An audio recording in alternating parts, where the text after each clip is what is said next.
Hey friends, welcome to the School of Hard Knocks with Darcie, a place where we become unstuck from trauma and grounded in our healing. I'm your host, Darcie, and I'm a proud multi-graduate of the School of Hard Knocks. Life has a way of teaching us lessons we never asked for, but here we take those lessons and turn them into healing, strength, and self-leadership. I'm so glad you're here. Let's dive in. Just a quick reminder. This podcast shares personal stories and lived experiences. It's not therapy. It's not counseling or legal advice. If you need professional help, please reach out to a licensed provider. Hey, School of Hard Knocks. Welcome back. Class is in session. I am here with another rebuilt episode. I have been loving these interviews. So much power coming from all of these incredible people. So today I have Kyle Miller with me. Welcome, Kyle. Hi, thank you for having me. Absolutely. Well, let me introduce you guys to Kyle. So, Kyle is a personal empowerment coach specializing in helping people heal from narcissistic abuse through his own experience healing from a 14-year abusive relationship and over 20 years of study in personal development. He shows up for his clients in a way that allows them to truly feel seen, heard, and understood. He also intimately understands the healing process, which allows him to walk with clients through their own healing and take years or decades off the process with much less pain and struggle. He says healing isn't about feeling a little better, it's about building, living, and embracing a life you truly love. All of this makes my heart so happy, except for how long you were in an abusive relationship. That is rough. Yeah, Yeah. it was definitely rough for sure. Yeah. Well, let's talk about it. Take us back to I'm sure the relationship that didn't start out as, most of us go through that honeymoon phase where everything's just beautiful and wonderful, and then all of a sudden something always happens.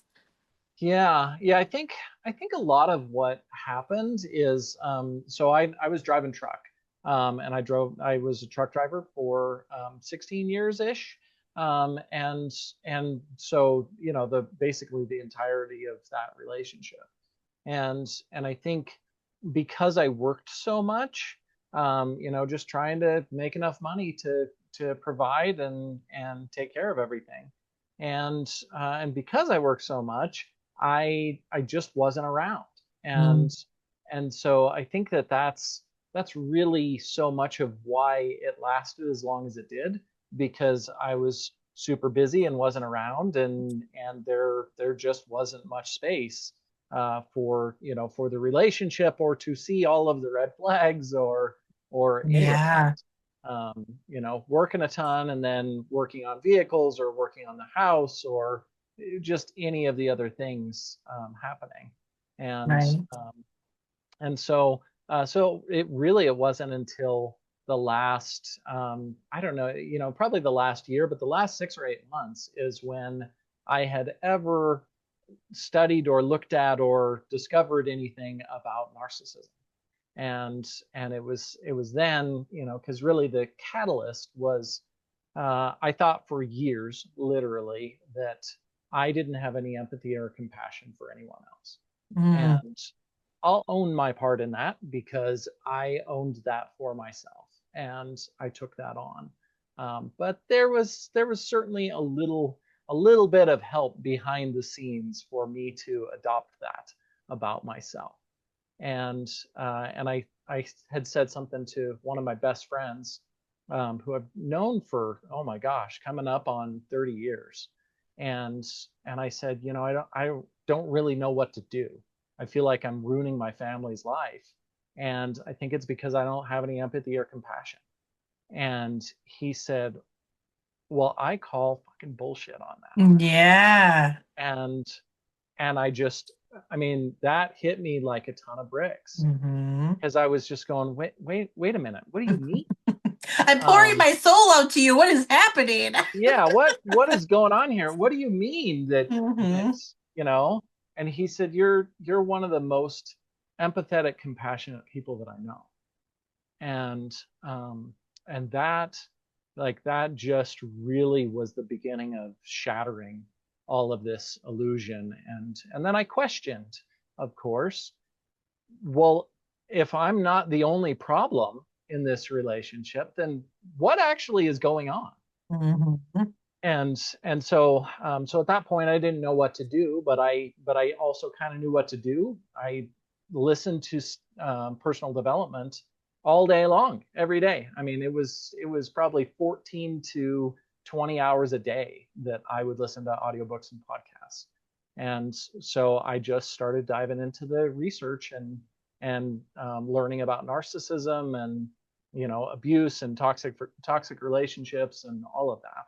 And that was, I mean, that was really the beginning of the end, is when that really started. When I started going into the research and then putting the pieces together of, maybe I'm not the only problem here.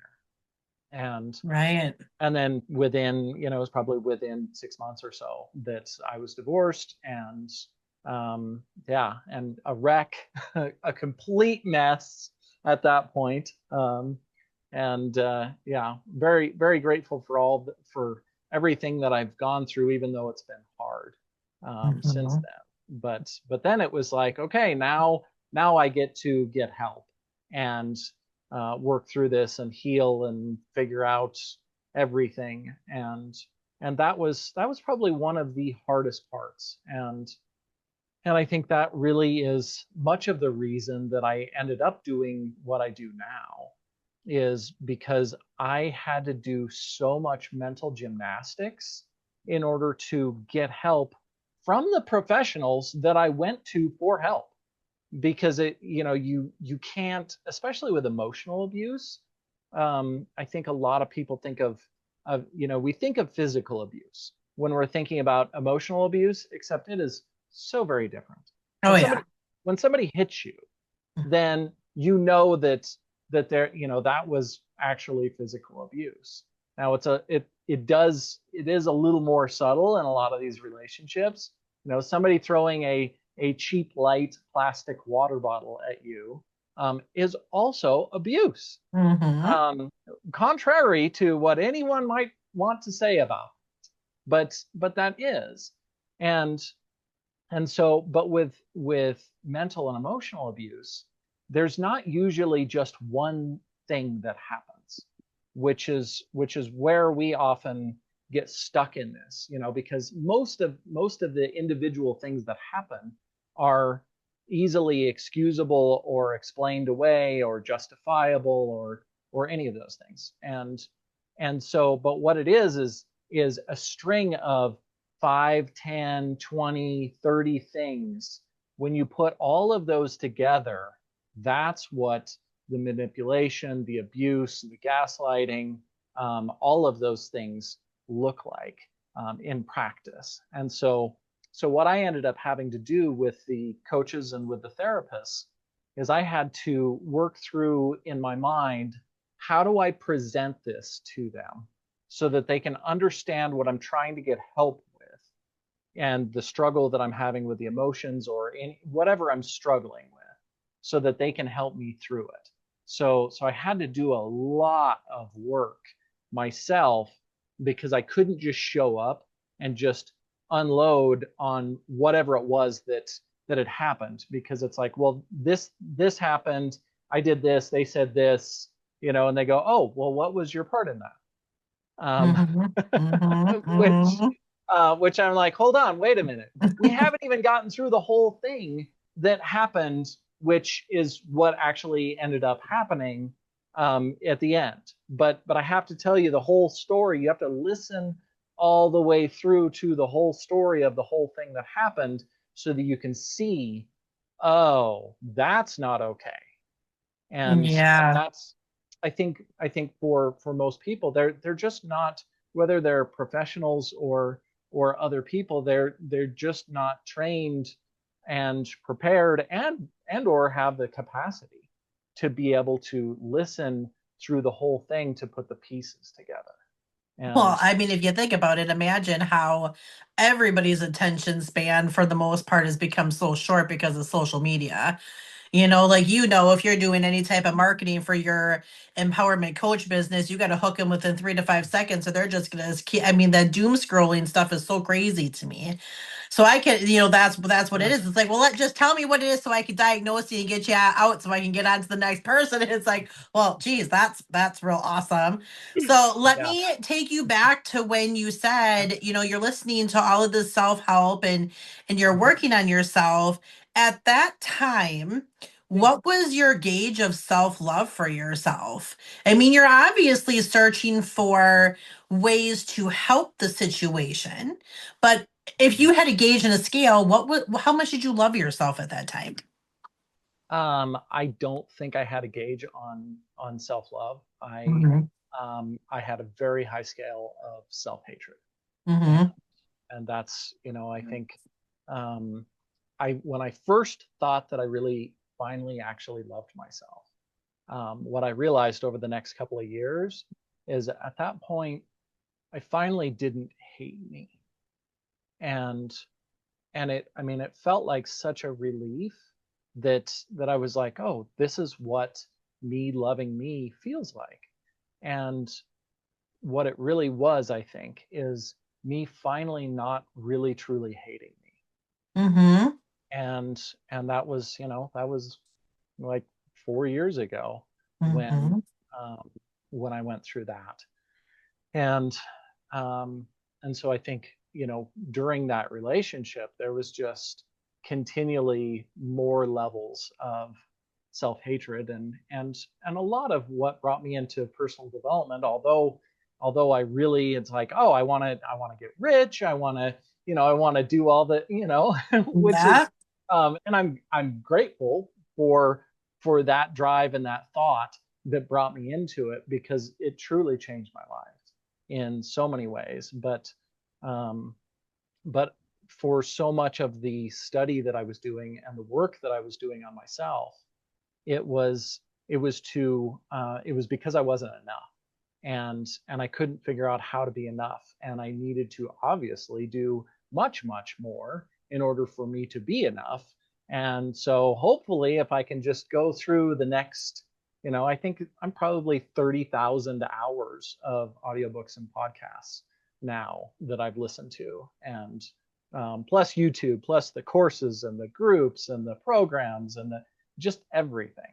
And what I've, have finally gotten to over the last few years is I'm doing this for me now, not because I'm deficient, um, Mm-hmm. because I want to get better for myself. Not that I'm not good enough, but I want to get better for me and for my clients, and to be able to love me more and to love everyone else more. Yeah, and that's such a big thing because, I think a lot of us don't love ourselves. Like, I think some of us, in particular women, this is why I'm so grateful to have this opportunity to hear a man's standpoint from this level of abuse in a relationship, right? Because that's kind of like a stigma. Like, oh, this stuff doesn't happen to men. No, it does. And I think it's such bullshit that it gets pushed off to the side because it happens for the same reason. You don't get into a relationship hoping the relationship's going to end.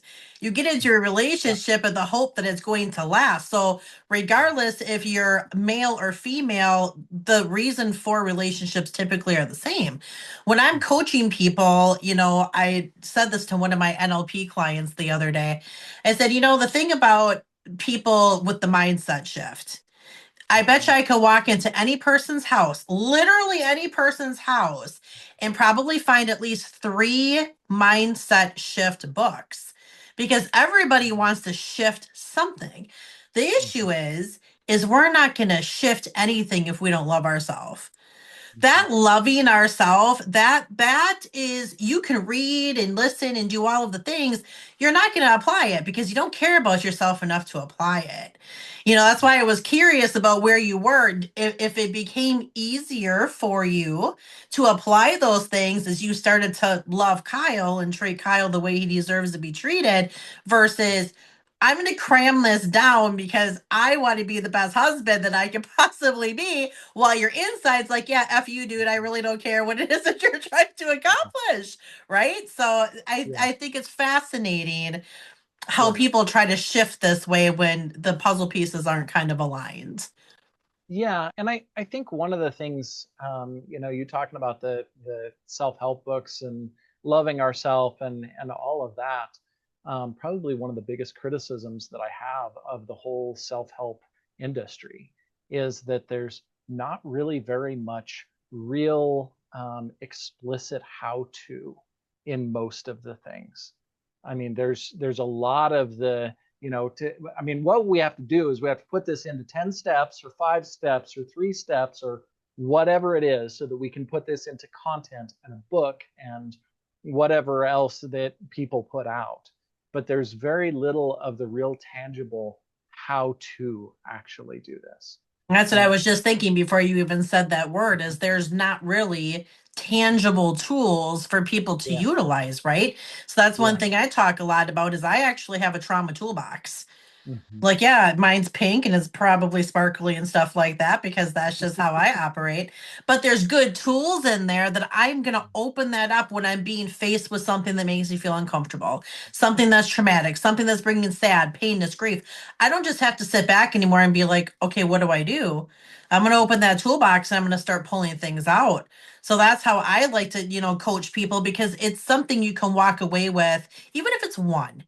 I mean, Yeah, one is better than having zero, and I yeah. think that's the other thing that a lot of people do is they cram it down your throat. Like, here's 55 different things that you can do. And it's like, how about if we just start with one as your go to? And then when some stuff's going down, you're like, all right, I got this because I have one thing that I know I can focus on. Yeah.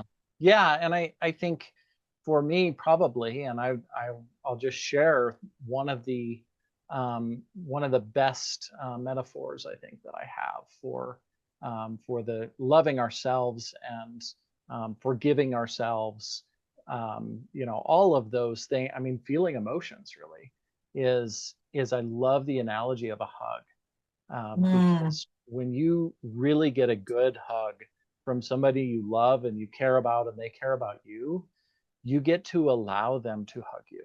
yeah. We've all had that hug where you go in for a hug and the other person is they're kind of pulling Are back and you done they yet? don't, Will you let me go? oh, this is uncomfortable. Hmm. But I'm sure that most of us have had that hug where you really just kind of fall into each other's arms and Hmm. allow each other to hold each other. And and that's so much of what forgiving ourselves is. It's loving ourselves. We can't, you can't put this into a 3-step formula and you can't go out and crush it. You can't go crush this and get it done and conquer it and all of those push energy, expressions that we have for so much of success and business and In life. the hustle culture that we Yeah, currently live in. yeah, yeah. It's most all of these things are allowing ourselves to do that, to Yes. allow that in the same way that you allow somebody to really hug you and hold on to you. And that's really what all of that, and I think about the all of the emotions that we don't want to feel, that we get to allow ourselves to feel. And that's like, hugging Aunt Janet or whoever it is in your life that you're like, oh, I'm gonna go give her a hug. I don't really want to give her and I know she's probably gonna kiss me on the cheek, and or whatever. And so we go in for the hug, and we kind of just hug her anyway, even though it's uncomfortable. And and I think that's the way with all of the emotions that are less pleasant than the other ones. it Yeah. feels much more that way. I'm going to do this anyway, and it might feel awful, but I get to allow myself to go through this experience. Well, and that's a part of the whole getting grounded and healing is the Hmm. taking accountability and allowing yourself to do these things. I'm pretty sure Yep. I'm going to name this episode like Hug It Out. I love that Mm, you brought that up because that is not one of the tools in my toolbox. I will mm, tell you that right now, Kyle, but that is a very freaking good tool. You know, mm, I took care of my dad alongside my husband for almost 4 years before he passed away almost 6 months ago, and he mm, had a traumatic brain injury, mhm, and he couldn't really communicate, but that was the one thing that I used to say to him: Dad, just hug me, because within like 30 seconds you can start to feel this emotional release. These mm, aren't like hugs that it's like this butt out type of pat your back and you just like this yeah, stiff rigid, I can't believe the way that my dad like learned in his brain to hug me in a way that I knew it was dad. He mm, started doing different things like actually holding me up farther on my back or like grabbing my neck or putting his hand on my head like I'm mhm, holding my kid and I'm trying to show her that I'm so thankful for what it is that she's doing for me. He didn't even have to say a word, and I could yeah, feel it through that. So that is such a good tool. I'm so happy that you brought that up. It's so underrated, just that one thing, that connection that can truly happen. But like you said, it's the taking the initiative to do these things. mhm, Anything you reach for when you're in healing from whatever it is that you're trying to heal from, it's you having to do it. yeah, You have to initiate the actual action to do it. So some people, if they're not loving themselves too much, are like, I'm not doing none of that shit. Like, yeah, I have no interest in it. Accept me for who I am. It is what it is. But then you start to realize, going through life toolless with an empty tool belt or an empty toolbox, you're not really equipped to handle the things that life throws at us, right? yeah, yeah. We don't get taught. I mean, except for those, and I've heard that there are those people out there that are that grow up secure attachment Mm. and don't and I'm sure, I'm not doubting they're out there. I just don't know if I've met any. Yeah. And I would like to, Hmm. but for all the rest of us, we all got screwed. We Yeah. we didn't get any of that stuff, and Mm. we didn't have any examples because I haven't seen any of those people around that are just really. I mean, I'm meeting more of them now. They were probably avoiding me Yeah. as much as I was pushing them out of my life. They're like, Mhm. whoa, maybe not ready yet. Maybe we'll circle back in a couple years and see him. And you Yeah. know, Yeah. but Well, we, social media is a lot of highlight reels. oh You yeah, really don't know yeah, what's truly going on in somebody's life. These A lot of people have gotten so good of let's fake it till we make it. I mean, I was in yep, network marketing for a decade myself, so I know yeah, all the shit. I know all the, the comparison is the biggest thief of joy, and like, yep, all of this stuff that they're telling you yep, in the hustle culture and push, push, push. And it's so draining. This yeah, pretending, that's the thing about that's how I run my podcast. This is authentic. We don't yeah, have questions. You come on, you're not, this isn't scripted.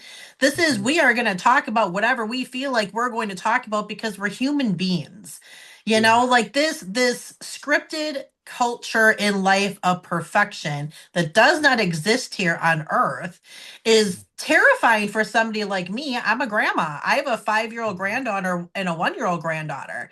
And I am going to do everything I can to raise them up to be like highlight reels is not where it's at. If you're going through something, grandma's cried online. When your great grandpa got mhm, shot, oh my gosh! Like I told everybody in America, but I was bawling. This isn't like mhm. my dad got shot. My makeup's perfect. It's like who Yeah, does that? That is insane. That is yeah, the yeah, fact that we feel so comfortable pushing this stuff so far down is why there's people that are in their 60s and 70s still that are so inundated holding on to negative things because they don't know how to deal with it or let it out. yeah, It's yeah. horrible. I know. Well, Okay, so let me take a look. You made it through the relationship. You did the self-help, and then you were led into being a coach. Yeah.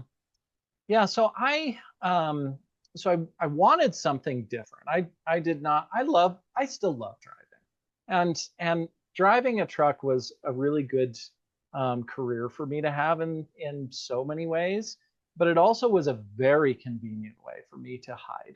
Mm. And so I did that, of course. And then, finally, and what started me on the coaching path really was Dan Sullivan, strategic coach, who is just amazing. But I couldn't figure out, how do I bridge the gap here from being a truck driver, letting that go, and then becoming a coach? Because this is kind of, it's like, oh, I have plenty of skills to be able to make pretty good income as a truck driver, and then all of a sudden, how do I just flip that switch off? Because with most of the truck driving, they want to own you, and so you're 50 to 70 hours a week, Yeah. or more for however many of everybody else. And it's like, oh, well, can I have one day? No, no, you can't. No. So what I ended up doing after I got divorced is I worked for about another year, probably maybe a little longer, and then I sold my house and quit my job. I tried to stay on part time, but they just were not having that. And so yeah, went through coach certification and became a coach. But at that time, I planned on coaching on something super cool and fun, and like high performance athletes or entrepreneurs or something like that. And I just kept having these little synchronicities come to me, and that's really where I ended up, fighting and struggling and avoiding and not wanting to do. I don't want to be the narcissist guy. Oh my gosh, is this really what I'm going to do as a coach? And I love it so much. Yeah. This is definitely where I was meant to get to. But it took a lot of time. Even after I became a coach, I'm continually working on myself and healing so many of those wounds.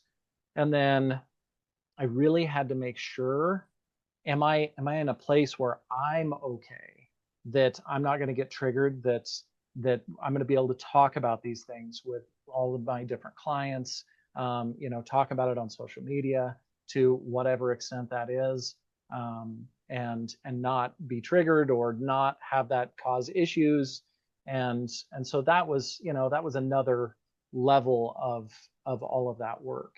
And I'm actually kind of in the midst of, I don't know exactly what this looks like, but a little bit of a transition right now in my coaching business, because what I have really come to realize, with being around so many different business people and in the business world and entrepreneurs and all of that, I realize that I think, and this is observation and speculation, so not diagnosis, but I think that there's a large population of people who are very leaning dismissive avoidance that are in business. And I think it lines up with their ability to just push all their emotions aside, just like all the hustle culture talks about.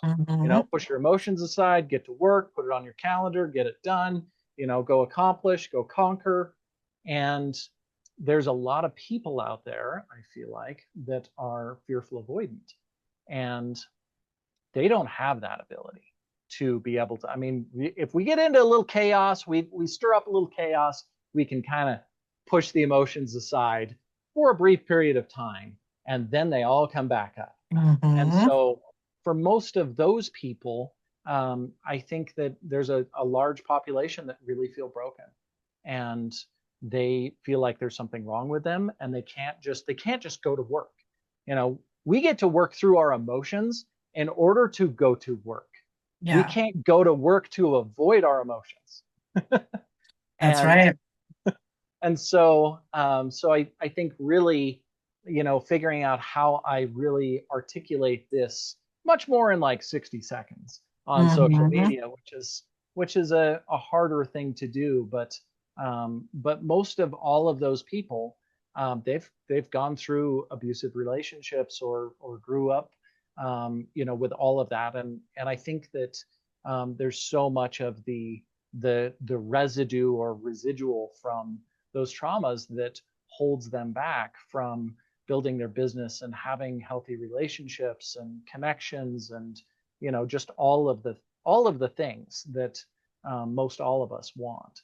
So anyway, that's kind of where I'm at now, is still working, and certainly not a business coach, but a coach for entrepreneurs, and people that are out there building things in the world that don't quite line up with all the hustle culture, and have probably experienced a lot of abuse and trauma in their lives, that they just there's just enough of it that is holding them back from really being able to dial everything in.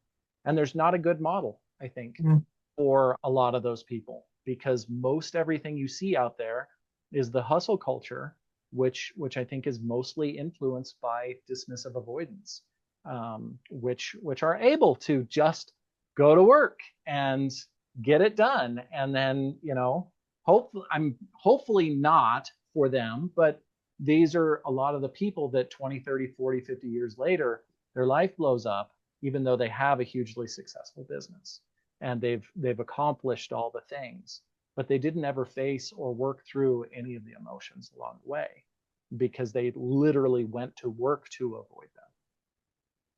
Yeah, I mean, that's a really great observation because, like I said, I had been in network marketing for 10 years, and it was a Yeah. perfect place for me to be because that's exactly what it was. It was trying to build this empire Mm-hmm. from like rubble. Like I was so broken for so long, I never really told anybody about my childhood. I held a lot of that secret because first of all, I didn't want to hurt my parents.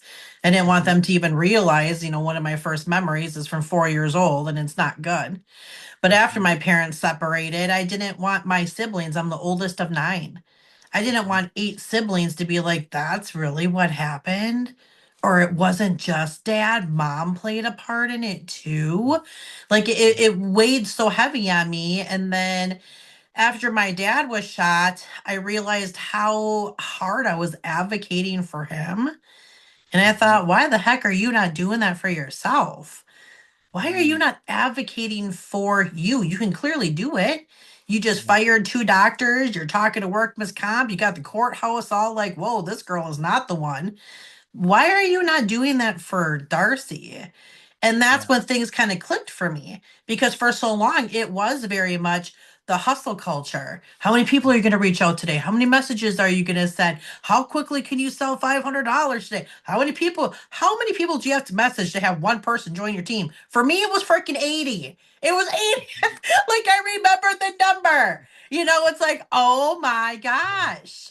Do you Yeah. know how many times that I sat down to like take a breather and just be quiet with my own thoughts? Never. Quiet was scary.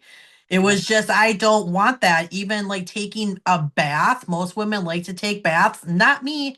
What am I doing for 15, 20 minutes? I don't want to think of none of this stuff. My sister used to say, put on like Michael Bublé or something to try to relax yourself.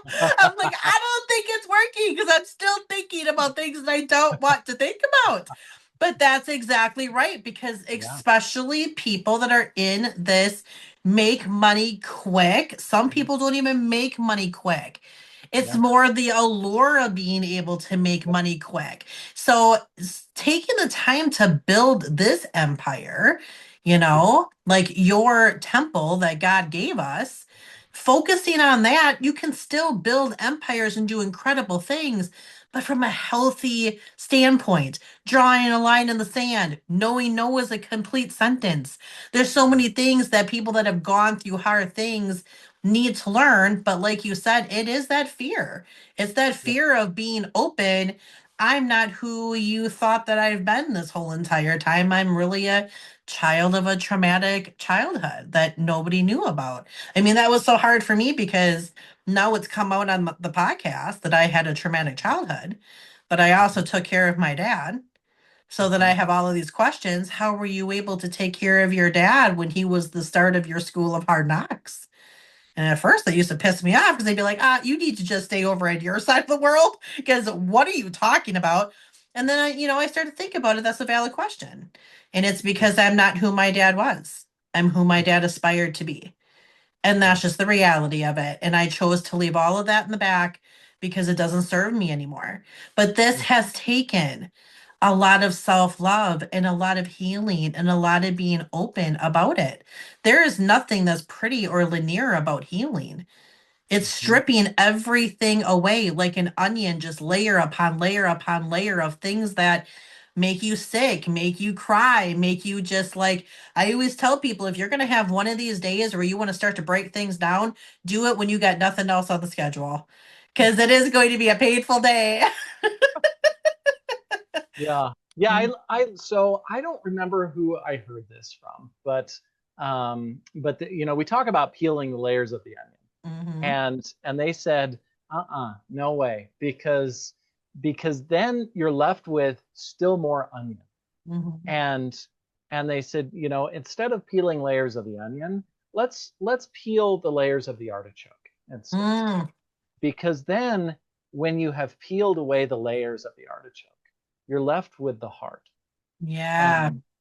And I was like, oh my gosh, that is one of the most magical, because nobody looks forward to peeling layers of the onion. Oh boy. No, they don't. They don't. I'm actually taking a note about that because that is a super smart way, really, truly, Yeah. about taking a look at things. Yeah. So now how are you getting in touch with people? Like how can people even reach you if they're interested in your coaching? And what does your coaching look like? Is there a system, program? How does that work? Yeah, so KyleMillerCoaching.com is my website. Most everything is all through social media. I'm on every single platform, probably mostly, and so that's how I've found most clients, typically. And as far as what the coaching actually looks like, a lot of it looks really like a conversation, and um, and so I interrupt quite a bit more, and I pay attention to, and this has been a very interesting part of the journey, I think, too, is I think in a lot of ways I use the language, that they use in order to access in a lot of ways what's behind, because it's not the words necessarily, it is the words, but it's the energy behind the words, because you can say two of the same things in very different ways energetically. um, Absolutely. and and that's and I should have a good example for this queued up, but I think it's okay, is a really good way for you to say that it's not okay, and it's the energy behind it, whereas you can say it's okay, and that carries a very different energy. Hmm.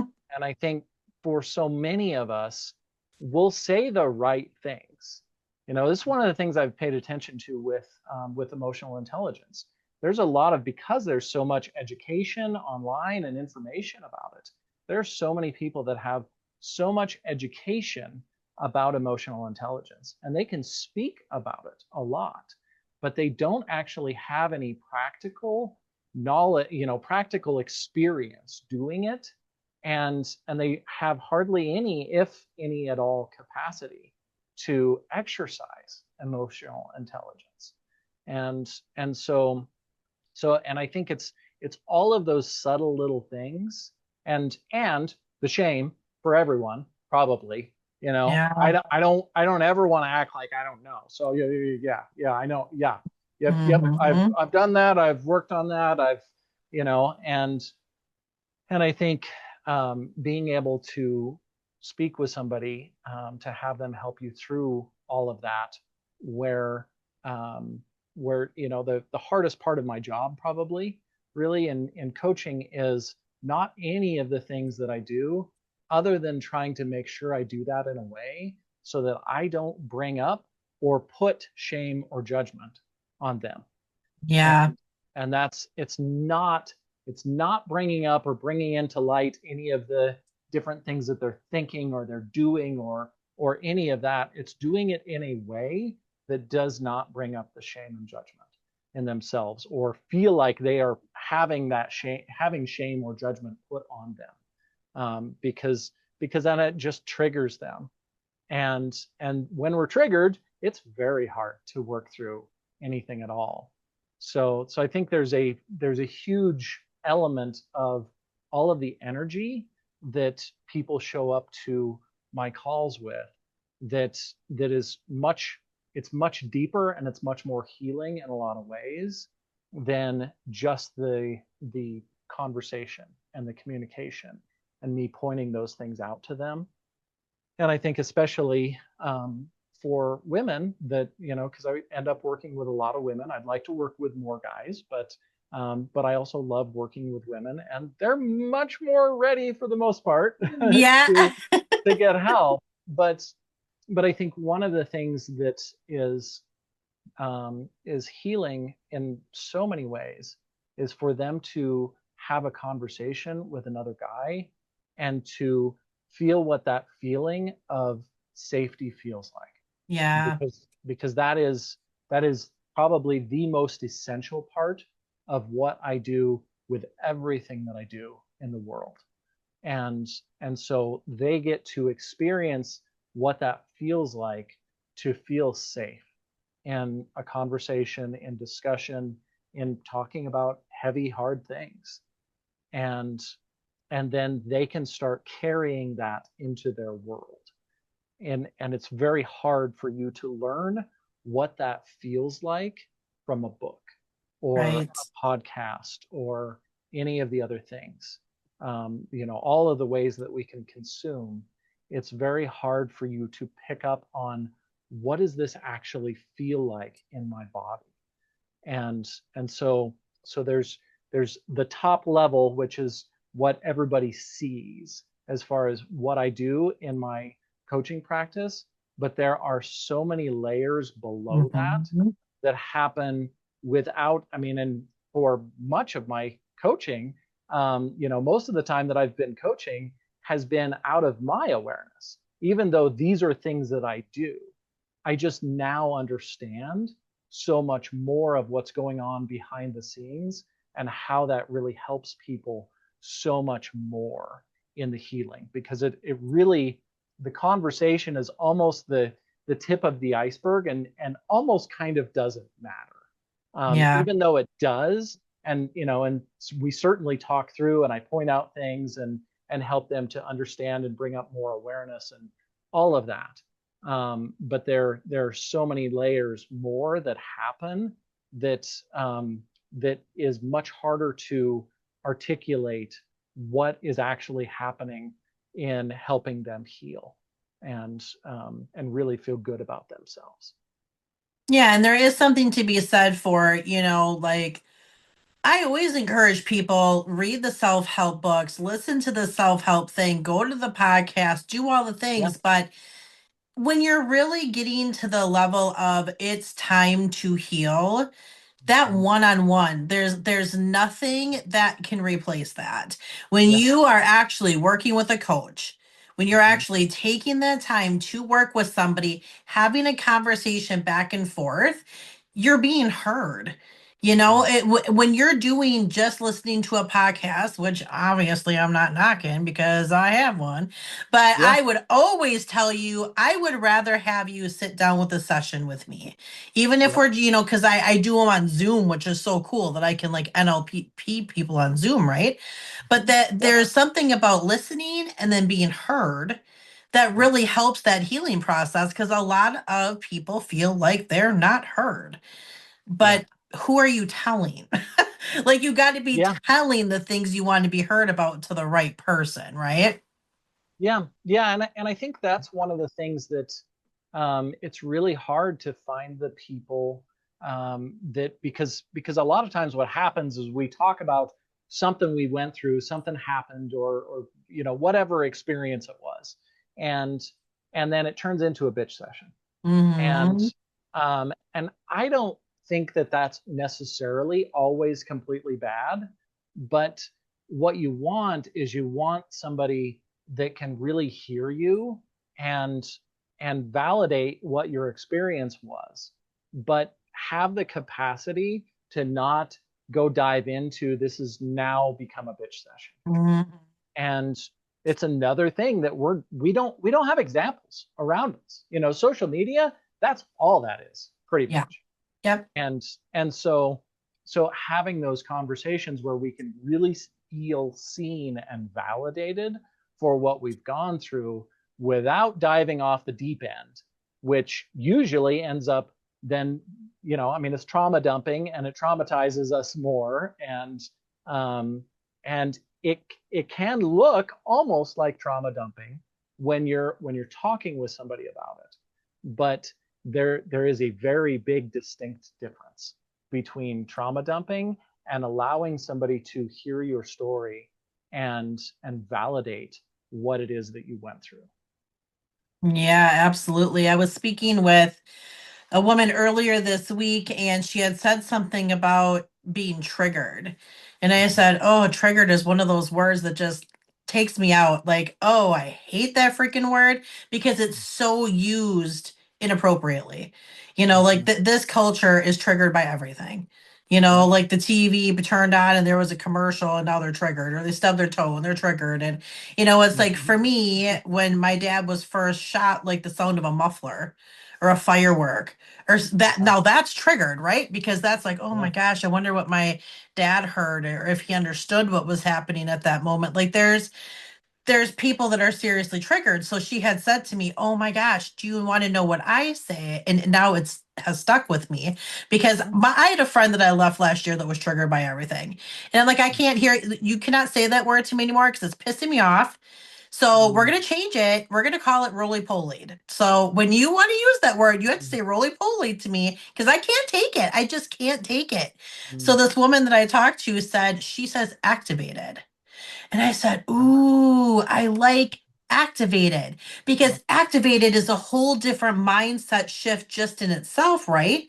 Like when you're activated, that doesn't mean it's an immediate launch. When Mhm. something's activated, it's Yeah. turned on to the possibility of a launch, but we can try to stop that from the full launch." I'm like, "Oh, girl, I am saying that now for the rest of my life. I am not, that is so smart." I love that. Yeah, because it Yes. well, and it is, when we think about triggers, I mean, usually we're thinking about guns. Yeah. And so okay, you pull the trigger, that's pretty much it. You know, Yes. it is happened, it is done, Mhm. and there's no stopping it, and there's nothing you can do about Yeah. it. And which is whew, completely disempowering. Um, Yes. wow, yeah, rather than activated. I love Yeah. that. That Write is it down. that I'm is telling you, I've been so writing everything down with my interviews. I'm like, oh, the Lord has yeah. sent me the smartest, most compassionate people so far. And I'm like, I am learning so much on how we Mm, collectively, yeah, as coaches and people who are grounded in our healing, can really make mm, positive impacts on our clients yeah, just by even doing this. I mean, Yeah. I'm almost thinking about starting something where the coaches that I've been interviewing, if they want to jump on a Zoom call once every 2 weeks and we talk about something or the things that we're Mhm. learning about actually doing that. Because Yeah. textbook stuff is great, but Yeah. real life stuff is even better. And when Yes. we're learning real life stuff from our clients, we're hearing real life stories and we're going through that. These are the type of things. I talked to somebody else today who had something super smart to say, or even you with the artichoke. The peeling, Yeah. I mean, okay, Yeah. that is such a great way to think Yeah. about that. So I mean, I'm honestly thinking about starting like a group for coaches because I've been talking to so many, and then these Yeah. ideas on how we can better help people. It's so because the end game is really truly trying to help as many people as we can, working Yeah. with people who need to be worked with. Yeah.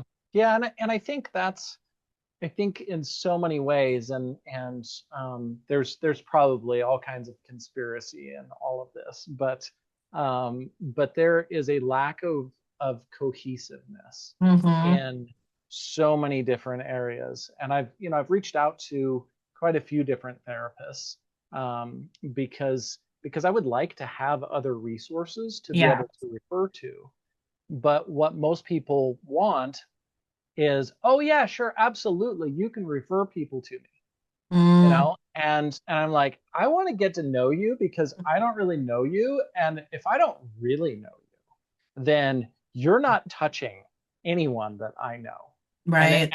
and it doesn't mean that you're bad. It just means that I don't know you well enough to trust you, and it is Mm-hmm. one, it's one of the things that I tell all of my clients.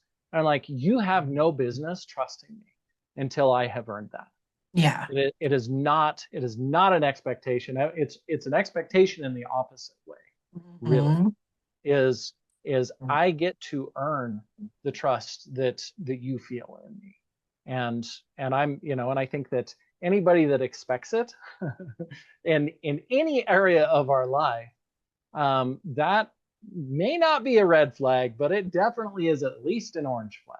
Yeah. And Definitely sounds a little ego related to me. yeah. Like I put a lot of time in it, and as you have, to be able Mhm. to become a practitioner to do that stuff, who Yeah. cares? To me, it's a Yeah. certificate. What can I really do Yeah. to work with you and help Yep. you? And Yep. I mean, that's the other thing, like a lot of people don't understand. I don't have a magic wand. I don't have a magic word. I'm a guide. I'm here to Yeah. guide you to do what you Yeah. need to do to help you. I'm here to work with you, not change anything. Anybody who claims that they can change you, you got to want to change yourself. That's like Yep. buying a gym membership in the hope that your fitness trainer is going to help you lose 100 pounds in 3 weeks. Hmm. That's such an unrealistic goal. Yeah. That change is always internal. It's accountability on your own part. And a lot of us that are really good coaches know it's so wrong to give these high expectations about we can do this for you. It is not me. Yeah. It is I have knowledge and I can coach you through it and Yeah. work with you, but you're doing the work. So, Yeah. after my sessions, they're like, "Oh my gosh, that was so great. Thank you." And I'm like, "No, let's celebrate you because you did such a great job." Yeah. Uh-huh. That's a huge thing. And I think people don't recognize, and it's, I think on both sides, because my clients are like, wow, you have changed my life. And I'm like, Mm-hmm. now, thank you. And Mm-hmm. also, let's really recognize here that I showed up and I did the best that I could to help you along the way, but Yeah. you did the work. You did the work of all of that. Like, I didn't do that. And I couldn't have Mm-hmm. forced you through it. I couldn't have carried you through it. I couldn't have done anything to help you get through it if you did not go through it for yourself. And so I Absolutely. don't deserve, I can take and I can own now, especially that I am really good at what I do. But Mm-hmm. I also do not get the credit for what they have done. Yeah. They get all of that credit. And I think, as a recommendation for everyone out there, the people that you work with, if they are taking all of the credit for the growth that you make it through, they are probably not the right person. Yeah. I would definitely agree, and I love it because when you just said, because I can take it like a compliment now, because that was the same with me Yeah, when people are saying like, oh my gosh, Darcy, I've never felt like this before. I've never been happier. I've never been more relaxed. I've never, whatever the situation is. Before it was like, oh, okay. And it's like, okay, well, thank you. I really appreciate that you're, saying, hey, good job taking those courses and paying attention. But yeah, you really did the heavy lifting part of it. Like I kind of feel like I sat with a woman the other day. I helped her do like a parts integration and I hmm watched her hands like come together and I'm over here like crying on the inside, yeah, but she was on Zoom. So she had to put them up to her own chest to let those parts integrate. We mm, sat here, I'm not even kidding, for over 10 minutes in silence. And I yeah, watched her breathing change and I watched the color in her change and I could see the things happening. And I'm like, taking this big breath of this, like, I'm so excited for her that she's doing the work. And I'm like, okay, I said the words, you took it and you're doing it, physically doing it. There's so much that when people go into these things, they're just wanting this magic pill, magic wand, magic word, magic fix. And it's like, we would love to be able to do that for you. I mean, first of all, it'll make our job a little bit simple and pick up a wand and be like, bippity ba, you are going to be happy for the rest of your life. How wonderful would that be? And then you have all these happy clients. No, there's a work uh, that goes into doing this, and yeah, most of the work is on the client. yeah. So it's really nice I actually am going to be offering a program on my podcast for people who watch a certain amount of episodes and put that effort Mm, into themselves. They're going to get some type of certificate that they graduated a certain level of the School of Hard Knocks. Because mm, I have an appreciation for people that work on themselves. yeah, Not appreciation for people that put that time in. Because a lot of people are just out here with, whatever, this is me, accept me, or they stay the way they are for secondary gain. And it's yeah, like, okay, we're just done with this whole entire situation. But people who work on themselves, I commend every single person for doing that. yeah, Yeah. Awesome. yeah. What It's the hardest work that you can ever do. on yourself? Yeah. Yeah, And you don't know that until you actually do it. I yeah, mean, the actual work, the yeah, actual peeling the layers away of the artichoke. yeah, yeah. Thanks for that, Kyle. Yeah, you're welcome. And thank you to whoever I stole that from, yeah, because that was magical for Yeah, sure. that's a really good one. Well, this conversation's been awesome. I am so thankful that you came and sat with us today. If you could leave somebody with one last thought, somebody who is wanting this change, they're wanting to really self love, self help themselves, what encouragement would you have for that person? I think I think one of the biggest things is to know that it's okay. Whatever you're going through, whatever you're doing, we all have dysfunctional ways that we cope with everything. And so the big thing is, and I say that in preface to being kind to ourselves, because being kind to ourselves, it's one of those things that we get to allow ourselves to do. And I know immediately, absolutely, that we're going to then be unkind in whatever way to ourselves. We're going to beat ourselves up and we're going to recognize that we're beating ourselves up. And then we're going to beat ourselves up for beating ourselves up. And so this is one of those things which is a practice and it's a process. And we get to allow ourselves continually over and over again to be kind to ourselves. And we're all going to screw it up. Everybody does. And if they say they don't, they're lying. Mm-hmm. And and so just that continuous practice of being kind to you. And it's okay if you don't do it right, when you don't do it right. You just get to try again and just allow yourself to be kind to yourself. Yeah, I really love that because you're right. I mean, you will become quicker at noticing when you're doing things to yourself that you shouldn't, Mm-hmm. So me giving myself grace during this time of losing my dad. I am more healed now in the shortest period of time of a significant loss in my life than I ever have been in my entire life. Because if I need to talk about it, I'm going to talk about it. If I need to cry, if I need to scream, breaking glasses is incredible. Don't recommend doing it inside of your house. But there is such a release about doing that, writing something on a plate and throwing it on the ground and smashing it that you're trying to get rid of. I mean, these are healthy things that you can do without drinking or doing a drug or hurting somebody or hurting yourself. But yeah, I love that. The be kind to yourself. I feel like I'm going to name this episode like be kind to yourself, hug it out. Oh, oh yeah. I absolutely love it. I love it. Thank you for sitting with me today. I had such a great time. So many great nuggets. I will link. Kyle is at kylemillercoaching.com. He is on Facebook. He is on Instagram, TikTok, YouTube. I have a really good feeling you're going to find Kyle anywhere you go. Thanks for hanging out with me today, Kyle. I really appreciate it. Thank you so much for having me on. Absolutely. All right, School of Hard Knocks, you know what to do. As soon as you end this, go to all of Kyle's platforms, follow him, spread it around, share the love. And as always, healing is always possible when you're walking with God. I'll see you guys in the next episode. I'd like to thank you for sharing your time with me today. And I'm so proud of you for stepping into your healing journey. Please share this with every single person that you know. I'm here to make the biggest impact possible, and I can only do that with you by my side. I hope you hit that follow button and you save me to your library so you never miss an episode. We just took another break out of your wall, and remember, with God, healing is always possible. I look forward to seeing you on the next episode.